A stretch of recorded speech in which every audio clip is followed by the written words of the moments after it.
No more gatherings of more than 100 people and no school tomorrow. That is the message from Governor Roy Cooper this morning. It's part of an executive order from the state of North Carolina in its entirety, all in response to the coronavirus.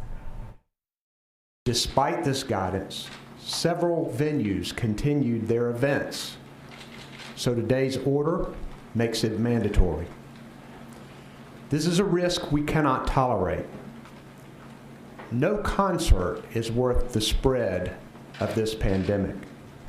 So what that means is all kindergarten through 12th grade public schools will be closed at least for 2 weeks starting Monday. That's tomorrow.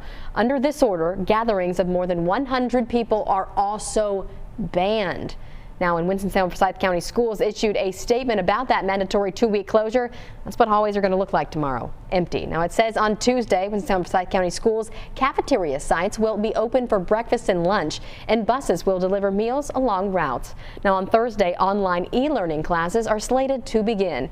District leaders say they're still working out some details and will have more information for parents and students tomorrow.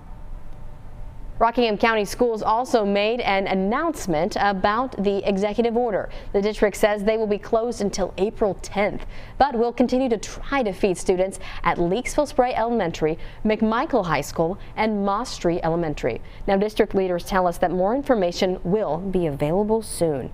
Now, staying in Rockingham County, the community college has announced an extended spring break. Online classes will start Monday, March 23rd. Now, continuing education and basic law enforcement training students will continue classes this Monday. That's tomorrow. The library and testing center will stay open for students.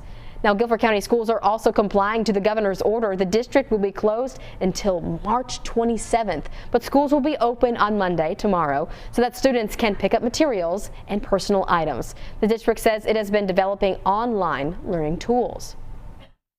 It's important to note that while we have great confidence in our teachers, virtual learning will not take the place of or be of the same quantity or quality as the day-to-day instruction your child is currently receiving.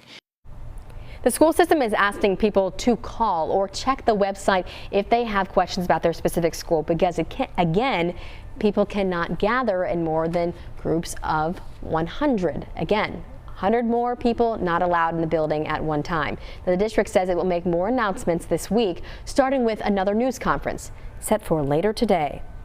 Now, schools are reporting their closings on our website. You can find a full list of closures in our area at WXII12.com/closings. Now, this includes places of worship as well, just in time for Sunday morning, which many are closed or holding online services today because of that executive order banning gatherings of more than 100 people.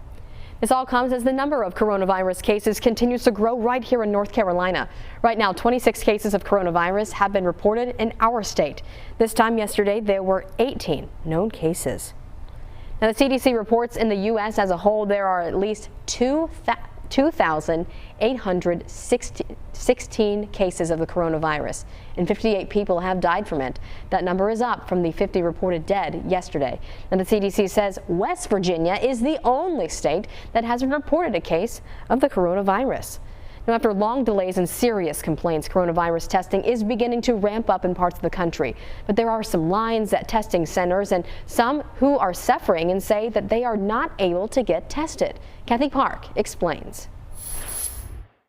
As coronavirus testing expands across the country, the lines are growing. At this drive-through location in Colorado, cars stretch down the road. The demand so high, officials closed early.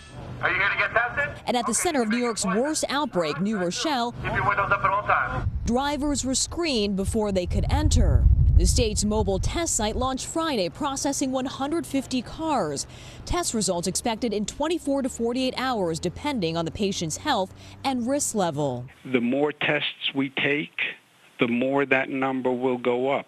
Nobody believes there's only 500 cases of coronavirus in New York today. We believe there are thousands of people who have coronavirus. Inside Kaiser Permanente's testing location in the Bay Area, an 8-person medical team is getting people through in about 5 minutes. Once I have the protective equipment on, I go and kind of explain to them the procedure and the swab, which is a little bit in the back of the throat each side and then up in the nares. But getting to this point isn't easy. I cannot get tested. And there is no testing available for anyone in my situation. Basically, that means that since I have not been in contact with a known positive test case. But testing capacity got a big boost when the FDA gave pharmaceutical giant Roche the green light. The company saying its labs have 400,000 test kits ready to ship this weekend. The administration hoping for at least 5 million more tests within a month. Officials also announcing a COVID-19 screening website, but the details on when it will launch and how it will work still unclear.